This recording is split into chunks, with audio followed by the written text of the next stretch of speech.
Virginia Hall, and I'm here to introduce to you Roger Rule, author of The Rifleman's Rifle and host of this series of episodes, Special Guns with Roger Rule. Thank you, Virginia, and welcome.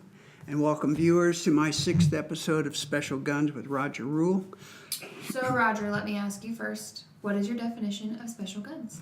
For this series, I narrow it down to arms that hold an evolutionary or revolutionary place in the world of modern sporting arms over the last 2 centuries and have become a classic because of it. So what do we have today? The gun I want to cover today is holds a very special place in history. It's a W&C Scott and Son side-by-side shotgun. It's built with a bar action when exposed hammers were still popular. You'll understand its significance after we talk about the gun maker, W&C Scott and Son, who were, or was, as a company that now fits into the history of guns. And I've chosen this gun specifically because of the evolutionary place in modern shotguns as a key predecessor to our next gun, which will be in episode 7 next week on Special Guns with Roger Rule. But first, let me share some comments about W&C Scott and Son from an indisputable expert, Jeffrey Boothroyd, in his fine book, Sight Locks and Box Locks, and I want to quote,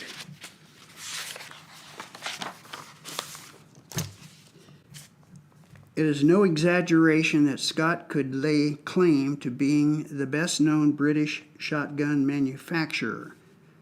This was not based simply on volume of output, considerable though that this was, but on the practical contribution to gun making and the high standard of the guns made."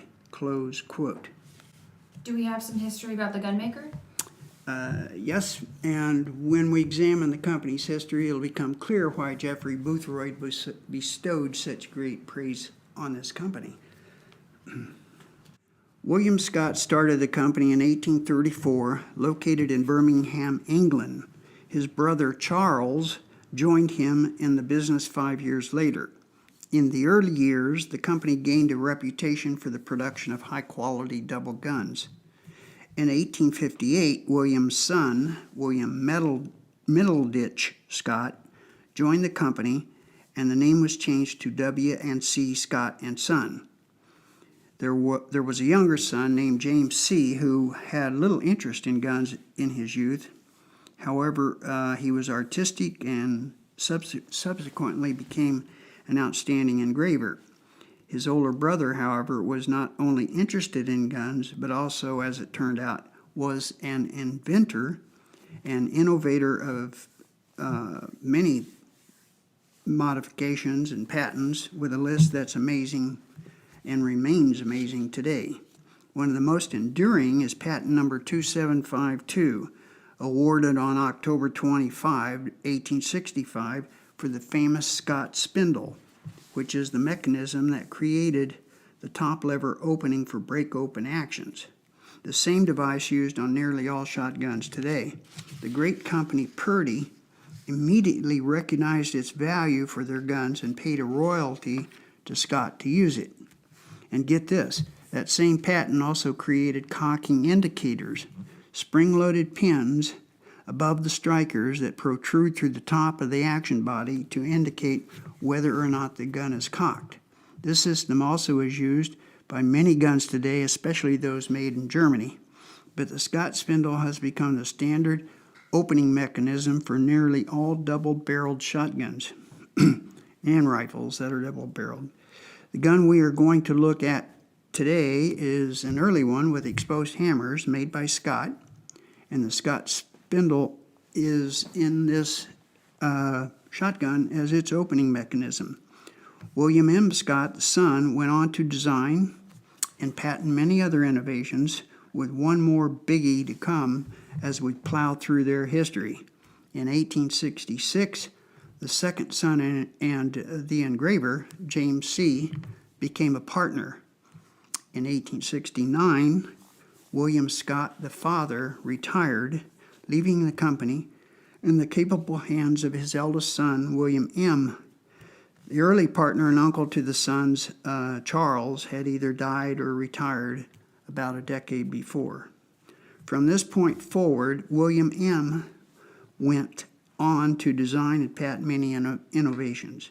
He took out 20 more patents from 1871 to 1884, including his famous hammerless lock, patent number 761 in 1878, and that was used by Holland and Holland, Cogswell, and others.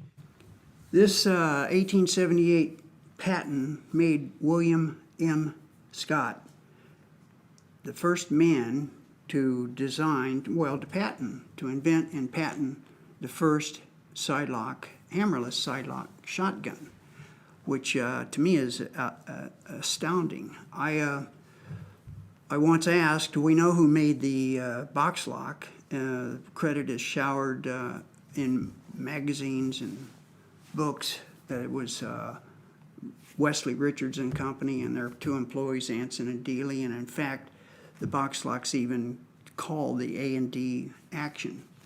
But who made the hammerless side lock? Couldn't find the answer. I had to do my own research on that and came up with William Middleditch Scott, who is the son of the gunmaker W&C Scott and Son. And I think although that was a great accomplishment, it's been watered down because they licensed the patent to other gun makers right off. Holland and Cogswell and Harrison were two, and there were some others.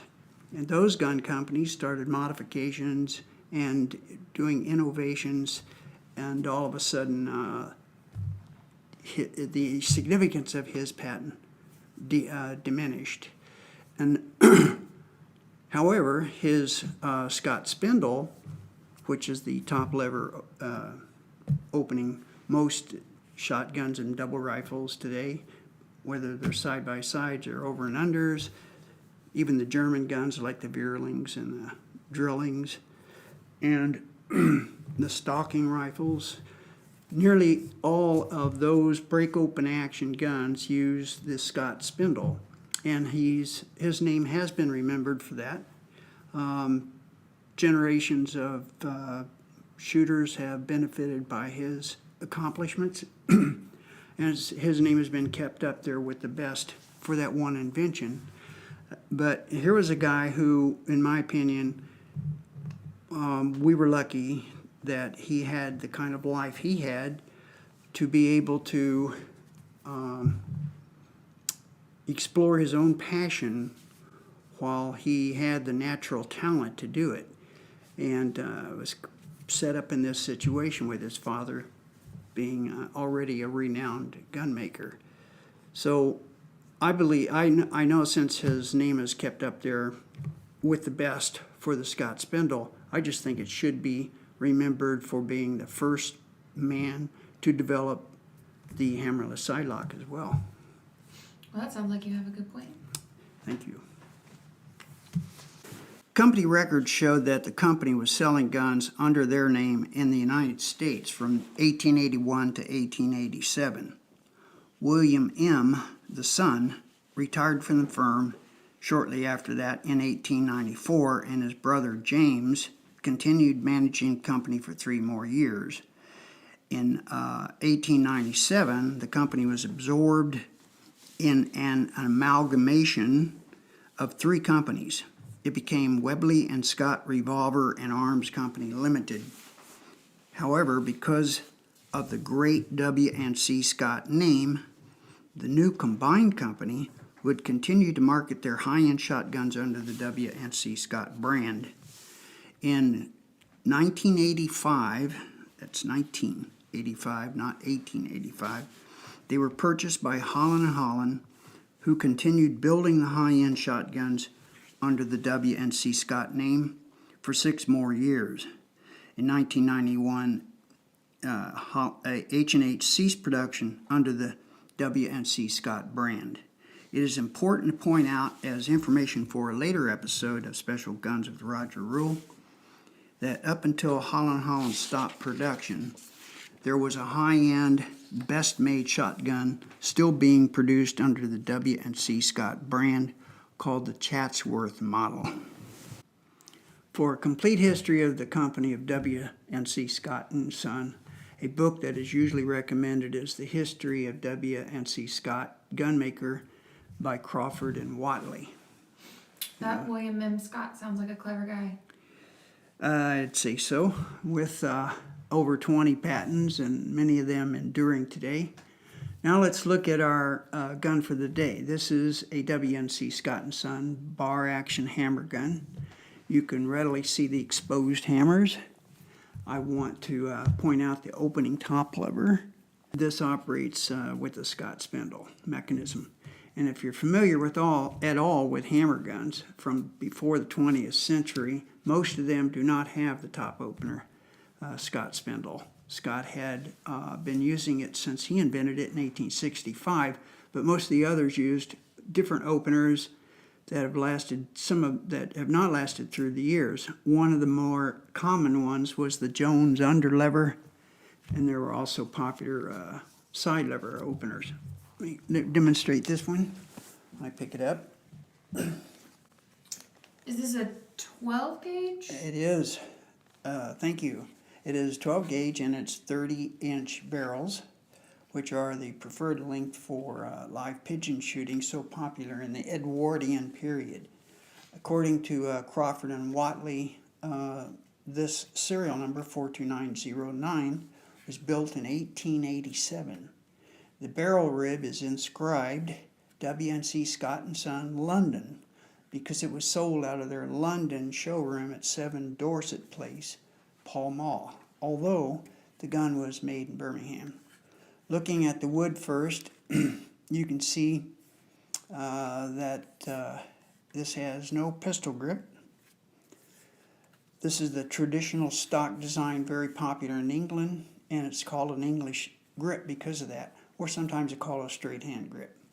From our gun choices of my previous episodes, there is no cheek piece, which is also a traditional style for most double shotguns, excluding those made in Germany and Austria. The forearm is not a wide beaver tail shape like we saw in the Chapuis double rifle, but here it is what is normally called a splinter forearm because it's small like a splinter of wood. The butt of the stock doesn't have a recoil pad or metal butt plate, but instead is simply hand-checkered, finished wood with hand-checkered pattern. This style of butt is normally found on only high-end guns. And speaking of the checkering, on this gun it's extremely fine, and that meaning very small diamonds, about 28 lines per inch. It is also fine in the way that it's executed flawlessly, and it's elegant in its design of its patterns. It's called wraparound checkering on both the forearm and the stock. Goes over the wrist. On the stock, the wrap around effect has the left panel meeting the right panel in 2 junctures, one over the wrist right here and one along the toe line, just below the very elegant inlaid lower trigger guard tang. More about that in a minute. There are 5 masterful inlays in the wood besides those needed for the action. The top receiver tang ends in a bulbous configuration and it's inlaid perfectly. On the underside there's an inlaid silver oval for the owner's initials, and here it's initialed GJR. And the aforementioned trigger guard tang ends with a cascaded spear, which is in itself a best gun feature. The last 2 of the extra inlays are in the forearm, the escutcheon for the Anson and Dealey release, and the very Victorian style fancy forearm tip. Incidentally, this A&D release was patented in 1873 by the gunmaker Wesley Richards, which we talked about a little while ago. It's more about that later. But overall, the most pronounced feature of the wood is probably the near exhibition quality of the marble cake figure and warm brown streaky color. Very well matched between the stock and the forearm. Wow, look at the grain on that wood. I know, it's exciting. The wood finish is a French polished oil finish with mini coats, which enhances the fancy figure of the English walnut. And bringing the shotgun to the shoulder, it comes to a perfect points well and fits me perfectly with the 14 5/8 length of pull, and that's measured to the front trigger. However, I am here to tell you that if you shoot a gun like this with a low comb stock and a butt plate that's just the checkered wood for a side-by-side 12 gauge, it is quite punishing if you tried to do something in the competition style that's made for the field. I took one out. Now, to put it in context, I shoot 100 rounds of 12 gauge with my over and under Beretta Diamond Pigeon in about a 2 to 3 hour period, shooting trap and sporting clays, and I don't have any problem with that. But I took one out like this on the trap range one day, planning to shoot 2 rounds, 25, 50 rounds. First 25 was grueling, but the second 25 got so bad, the last 10 I put a pad between the butt plate, or the butt, and my shoulder, and my shoulder was so bruised I couldn't even shoot my other shotgun the next couple of days. So this thing isn't made for competition shooting. It's made for in the field use, and that's how the English used it. As to the metalwork, the 30-inch barrels are blued steel, and they're choked right .005, which is about skeet, and left .015, or about light modified.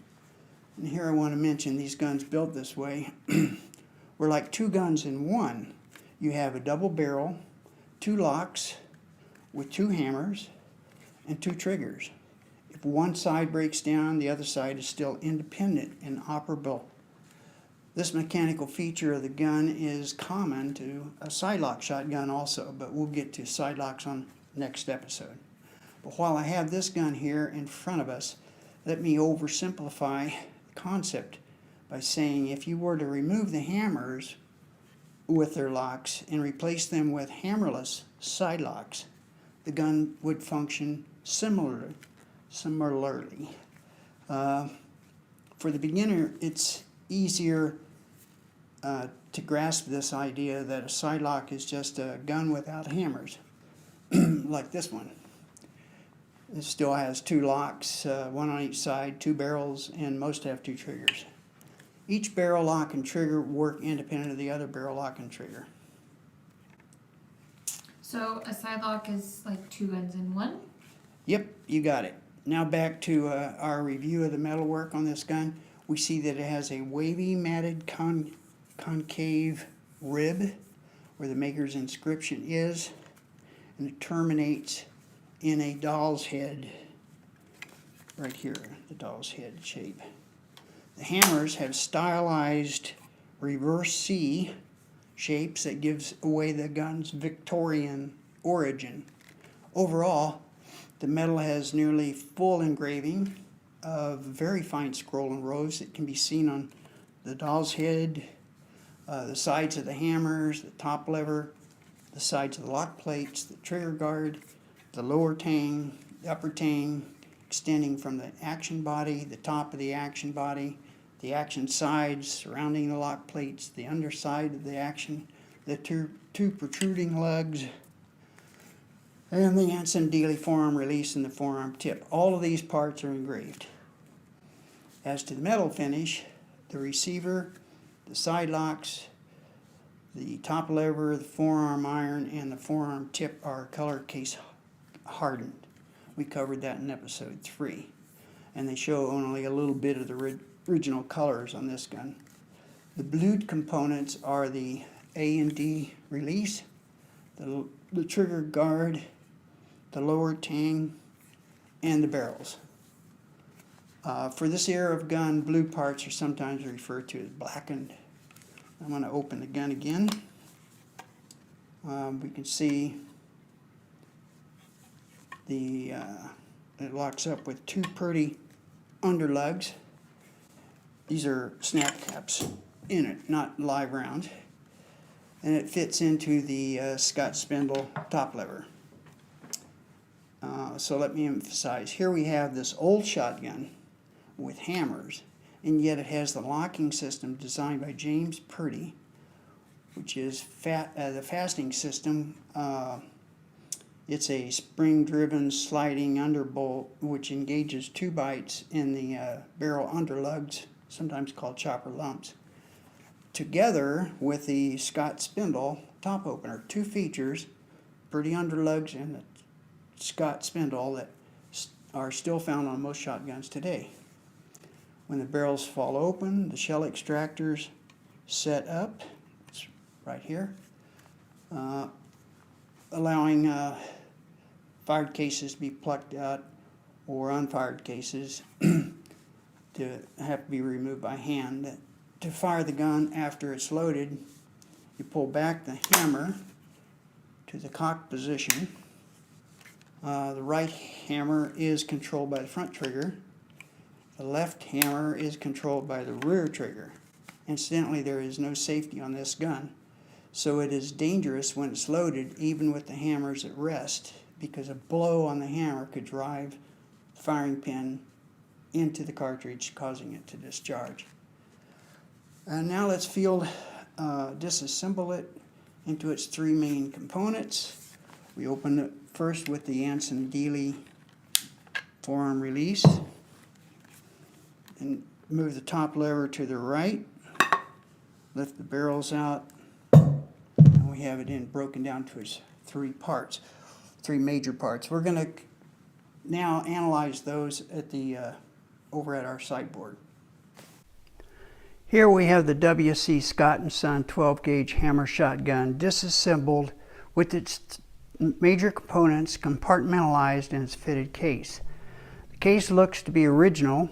It is old, and even though it has a bit of restoration, I would say its age matches the gun. In the case are accessories. There's an oil bottle, two nickel snap caps, and a two-piece wooden bore rod underneath the barrels. The two compartment lids appear to have been restored, which is very normal for a case this old, as those would shrink and their wood aged and often fall out and get lost. I'm going to pick up the forearm in this little spot area here. Looking at the forearm, notice the delicate edges of the wood come up to the contour of the barrels. Also notice the serial number 42909 marked inside on the forearm iron. Forearm iron is the metal end of the forearm that joins the action and is visible when assembled. Consequently, it's engraved.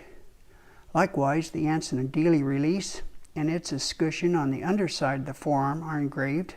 Anson & Dealey were granted patents for this for Wesley Richards & Company. In previous episodes, I mentioned that a mark of a best gun is to have any screws that are in line to be indexed, meaning their slots and their screws are in the same orientation. Looking inside the forearm, we see 4 screws, and they are indexed. Here's the 4th one. Examining the barrels first, first thing we see at the chamber is a cone-shaped extension of a rib that shows a little slot through it.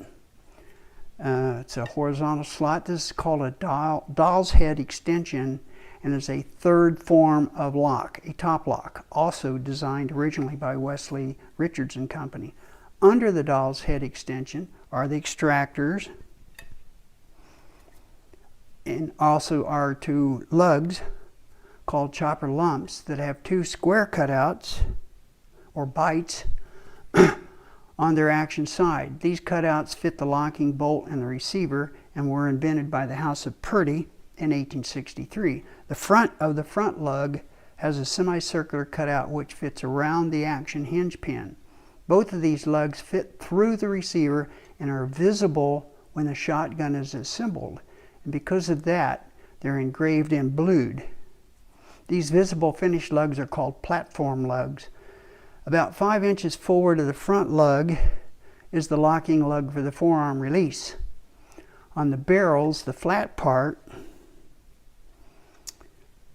around the lugs is called the barrel flat. Here we usually find markings. On the barrel flats right and left we see 0.732 inches, the measured diameters of the bores at proofing. The number 12 in a diamond indicating the gauge, and the fractional number 2 3/4 meaning the chamber length. Another inscription, 3 1/4 tons, meaning the proof test for modern ammunition. And the word sleeved, which is why this 1887 gun can shoot modern ammunition. The term sleeve barrels is reserved for a procedure of cutting off the old barrels and adding brand new barrels. When the new barrels were proofed, they measured 0.732 inches. We see Birmingham proof marks on the barrels flat.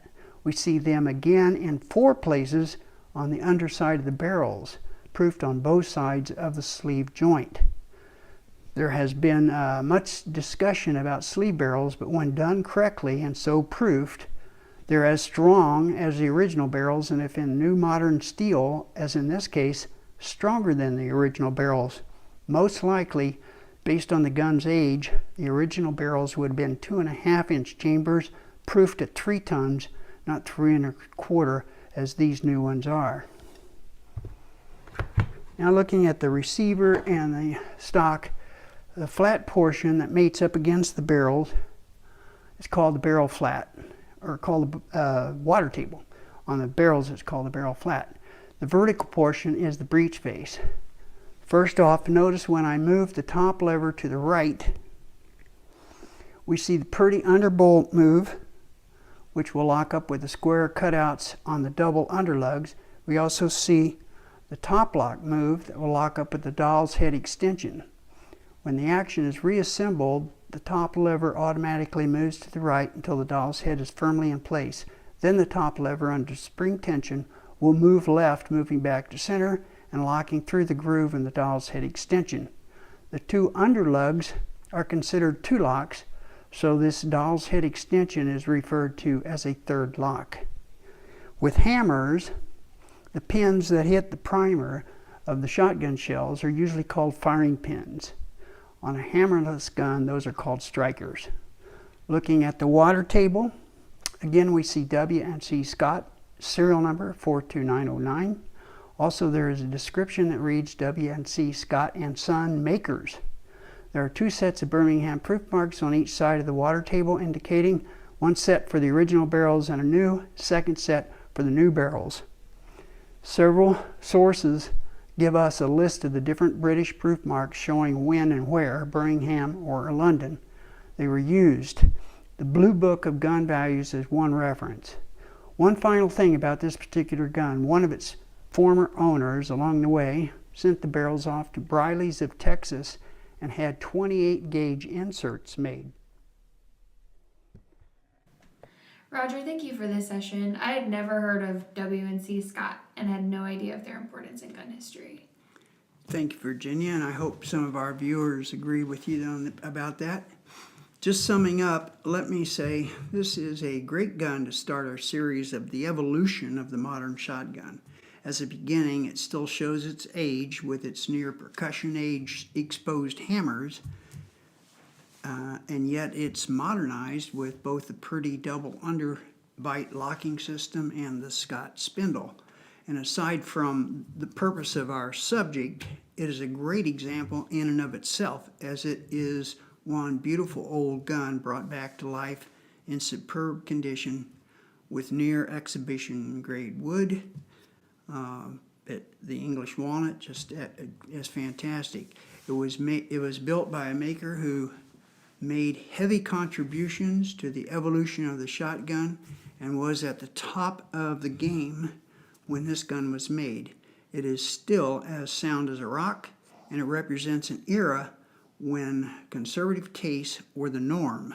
And while fully engraved, the engraving is so subtle that it complements the owner's good taste in not being too braggadocious, but by quietly displaying that it could have been built for royalty. That's it for today. Thank you, Virginia.